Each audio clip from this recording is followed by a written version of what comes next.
a tenerlo, el secretario general de la Unión Ferroviaria en el Gran Buenos Aires. Rubén Darío, el Pollo Sobrero. ¿Cómo le va, Rubén? Patricio Luján lo saluda. ¿Cómo está usted? ¿Qué haces, Patricia? Tanto tiempo que no nos hablamos. ¿Cómo andás? Bien, la verdad. Respeto y me solidarizo con usted, Rubén, porque anoche por momentos quería tomarme un vuelo privado a Buenos Aires, entrar en el estudio y decirle a esta Sí, joven dirigente, inescrupulosa sí. y respetuosa también, ¿no? Porque a reírse de un pensamiento de un dirigente que creo que tiene bastantes cosas para contarle de la Sí, pero historia, no se ¿no? estaba riendo de nosotros, se estaba riendo de los laburantes. Pero yo cuando estoy planteando, le están metiendo la mano en el bolsillo al 72% de los argentinos que cobran por debajo de la línea de pobreza, se entró a cagar risa, no se reía de mí, se reía de la gente. A mí, vos sabés que a esta altura de mi vida me resbala que se rían de mí, porque yo tengo mis convicciones muy claras, sé qué es lo que quiero y sé para dónde voy, y sé que no voy a abandonar nunca, porque ahora me voy a detener un poquito en eso. Me estaba reuniendo recién con el cuerpo delegado para charlar cómo la seguimos. Pero no se estaban riendo de nosotros, se estaban riendo de que estos mismos que se pusieron de rodillas ante todas las castas, porque viste que este es un gobierno que viene y te dice, nosotros vinimos para derrotar a la casta sindical. Bien, los sindicatos ayer movilizaron poco y nada, ¿sí? No Ujú. convocaron al paro, ¿sí?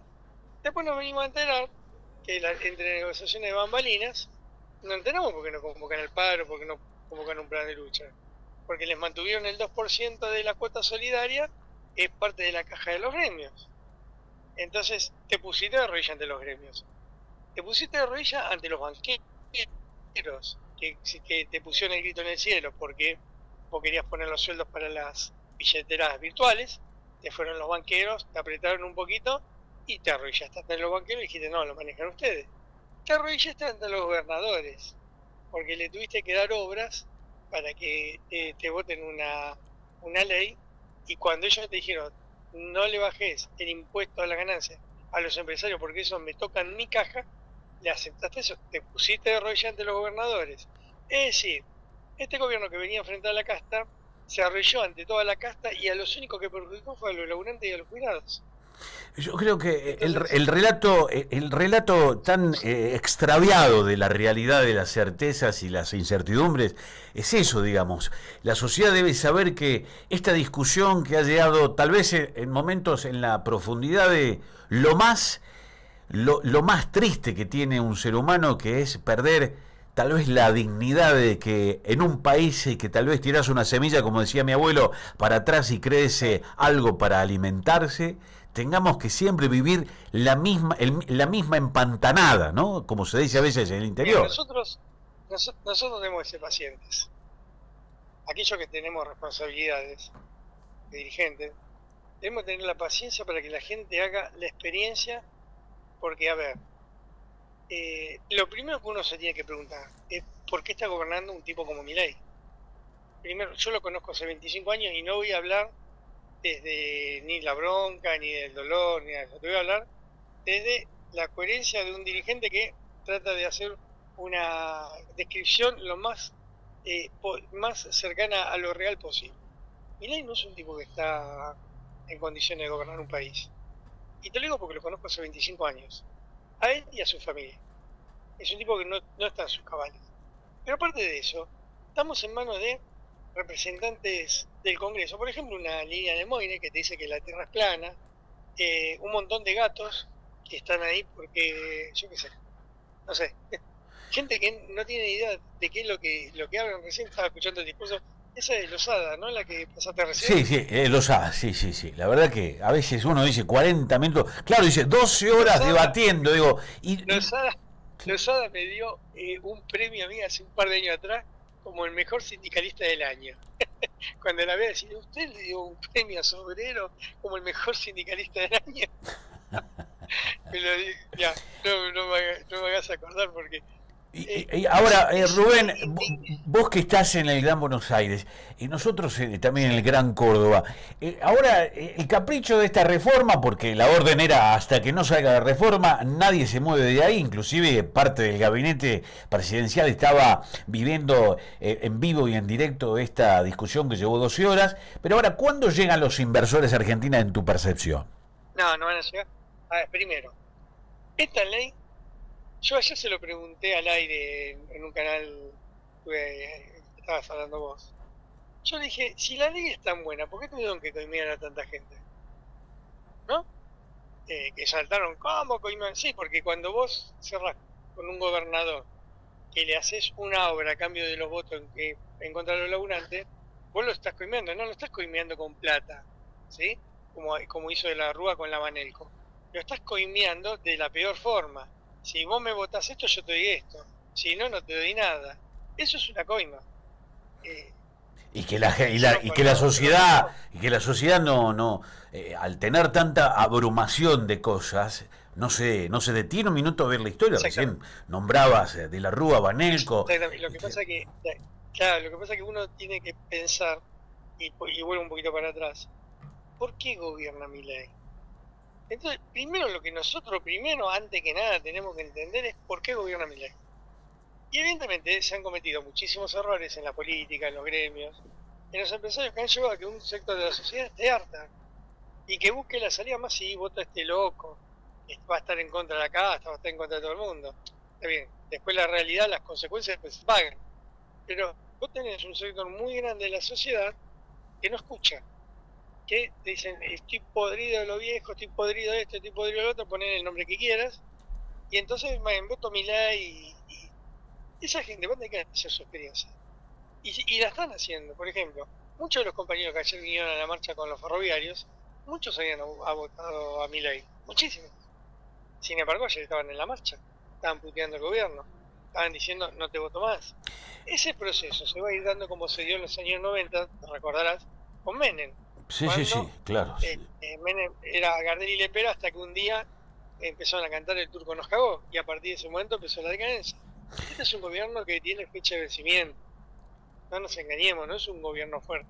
Y además, ¿sabés qué, Rubén? Digo, para los cordobeses que te están escuchando, ayer en una imagen que yo decía desde Córdoba, filmando 4, 5, 8 violentos preparando materiales explosivos, ahí las molotov, digo... No, 4 o 5 servicios, 4 o 5 servicios. Yo te cuento lo que me pasó a mí. Cuando yo entré a la plaza, con los ferroviarios, se nos metieron entre la columna de ferroviarios 7 o 8 tipos encapuchados. Claro, o sea, y que incitaban a los compañeros a tirar piedra. Claro. Fueron los compañeros de seguridad, una vez dijeron, compañeros, retírense de acá, 2 veces, 3 veces, 4 veces. La quinta vez lo cagamos a Poli y lo sacamos de la columna. O sea, eso es lo que quiero que la gente escuche, Rubén, porque estás ahí, digo... Sí, pero pará que termine, para que termine. Después, 2 de ellos, que nosotros sacamos a los palazos, todos de ellos estaban en la 9 de julio, porque lo vi yo, nadie me lo va a decir, marcando con la policía, marcando a quién tenía carrera y a quién no. ¿Entendés? Entonces, o sea, es un operativo con infiltrados. Sí, los tipos esos que están armando la molotov. A ver, si vos vas a armar una molotov, yo estuve en la época, enfrenté a la dictadura cuando era complicado. Si vos le vas a tirar una molotov a un policía, vos no te vas a llevar un embudo de plástico y te vas a poner a armar la molotov 3 metros. Como si fuera un tutorial de cómo ser, en este caso, manifestante. Claro, que ni siquiera sabían cómo hacerla y cómo tirarla. No te lo vas a poner enfrente de una cámara, que sabés que te filman y te vas preso para toda la vida. Y vos fíjate una cosa, ponen 2 camiones hidrantes enfrente de esa gente. Lo mismo que pasó, Rubén, cuando le quemaron el auto a los colegas de Córdoba, de Cadena 3. Para que ahora voy ahí. Los camiones hidrantes tiraban agua para todos lados, menos para donde estaban estos tipos. ¿No te llama la atención? Claro, y por eso estoy tratando de decir cómo es. Los tipos estaban a 3 metros de la valla, estaban los camiones hidrantes tirando agua para todos lados, menos para donde estaban estos tipos. Cuando fue lo de Cadena 3, nosotros tenemos filmados los tipos que quemaron el auto. Además, nosotros las publicamos. La tienen los compañeros y pruebas, cualquier cosa pídansela. Eran tipos que cuando se van, lo para un cana y se pone a hablar con ellos y se va. Eran canas. El método de infiltración para desalojar una plaza y para que la discusión hoy, en vez de ser cómo nos están cagando, están la discusión de, obviamente, los operadores políticos, la violencia de los zurdos. ¿Qué violencia de los zurdos? Si eran todos policías. Eso andá y decíselo a los cabezas de termo que no entienden nada, pero a mí, que yo milito, tengo 64 años, empecé a militar en la época de la dictadura militar, yo sé cuánto te infiltran. Esto es algo que se utiliza en el mundo. En el mundo, cuando vos querés desalojar una manifestación, manda 1 o 2 infiltrados, tiras 2 piedras, y ahí las 2 piedras que la tirás cerca de algún policía, y es la excusa perfecta para la represión. Y ahí empieza el desmadre. Entonces, esto es más viejo, esto es algo que aplicaba el Mossad ya hace mucho tiempo, que se nos enseñó a todo el mundo. Sí, el que no entiende esto es porque no lo quiere entender. La verdad la cadena 3 fue, yo me acuerdo, era patético, porque inclusive el compañero tuyo, no sé si lo conocés al periodista. Claro, sí, Orlando lo conozco, sí, Orlando, una persona mayor, respetable, tipo, sí, querida en Córdoba, sí. Claro, estaba destruido, el tipo que le habían destruido su herramienta de trabajo. Y bueno, pero o sea, yo creo que... Vos te quemás el auto y vos después le tenés que ir a dar explicaciones al dueño de cadena 3. Y tenés que explicarle, mira, si el dueño de cadena 3 te puede llegar a decir, si no pasó nada, vos te puedes pegar una patada en el traste, vamos a hablar claro. Lo que pasa, Rubén, que esto que estamos charlando también es merecido para la audiencia, para el radioescucha, para los que nos siguen a diario, porque también a la realidad hay que hablarla como lo es. Y a veces en la Argentina se ha perdido ese hilo conductor o esa vía, hablando de ferroviarios, esa vía de comunicación entre tanta diferencia, entre tanta ideología partida al medio por la propia dirigencia política. Es esa la realidad. Porque de eso sacan rédito y de eso hacen plata. Por ejemplo, primera pregunta, ¿por qué la CGT no está a la altura de las circunstancias? ¿Solamente porque son traidores? A ver, primer problema, no pueden abrir la boca los miembros de la CGT porque no pueden plantear nada alternativo. Primer problema que tienen, porque vos sos más o menos de mi edad, ¿no? Yo tengo, voy por los 50, Rubén. No, sos un pibe. Sos un pendejo. Bueno, gracias por el elogio. Gracias por el elogio. Conmigo sos un pendejo. En las épocas de que el movimiento obrero estaba bien organizado, vos, cuando la CGT o cuando fue el Cordobazo mismo, cuando fueron, yo qué sé, las grandes gestas obreras, siempre se salía por algo. Se salía, por ejemplo, la Falda, cuando fue el Congreso de la Falda, que se planteaba un programa para salir a pelear contra el gobierno en ese momento. Huerta Grande, con su programa, que siempre empezaban con temas con la nacionalización de la banca de comercio exterior. Los 26 puntos de Guanini, yendo un poquito más para acá, que planteaban la moratoria, el primer punto de moratoria del pago de la deuda externa, y en este momento tendría que ser un tema clave. Ese, que ahora Milei acaba de salirse del juicio en la cual se está investigando la deuda que contrajo Macri, casualmente, porque era Macri Caputo, y en el segundo término, por ejemplo, tendría que estar en el programa. ¿Dónde está la reserva de oro de la República Argentina que se la robó este gobierno y nadie sabe dónde está? Todos fingen demencia. Escúchame, se robaron la plata que es de todos los argentinos, los lingotes de oro que estaban en el Banco Central, que nosotros nos enteramos gracias a los compañeros de la bancaria, que lo denunciaron, lo filmaron. Ahora, cuando le preguntan al presidente del Banco Nación, ¿dónde está esa plata? Lo que te contesta oficial te dice, nosotros conocemos el origen de dónde fueron destinados. Y cuando hablas con Caputo, te dice, no, lo pusimos porque eso nos va a dar intereses. ¿Dónde está?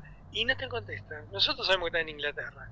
¿Vos te crees que te van a devolver esos lingotes de oro los ingleses? ¿De verdad te lo crees? La verdad que podría hablar un rato más, pero a veces el tiempo nos apremia. Rubén, sinceramente agradecido por la diferencia, por la manera de que a veces nos atendés. Permitime solidarizarme con los docentes de Capital y de Córdoba, que han tenido una represión bastante violenta en el día de ayer. Hace un par de horas. Sí, solidaridad con los compañeros, yo los conozco, muy buenos compañeros. Y aparte, hay que ser muy miserable para pegarle a un docente. Hay que ser muy miserable para pegarle a un jubilado. Y nosotros tenemos policías que ahora están llorisqueando diciendo que no le alcanza la plata, pero cuando pueden y pueden golpear a los jubilados y pueden golpear a un docente, lo hacen y lo hacen con ganas. Qué pena, ¿no? Es la verdad. Qué pena, porque eso también muestra el carácter de sociedad que tenemos. Gracias, Rubén, muy amable, gracias por estar, muy amable. Un abrazo. Un abrazo. Rubén El Pollo Sobrero, un dirigente gremial del cual podemos decir que en el día de ayer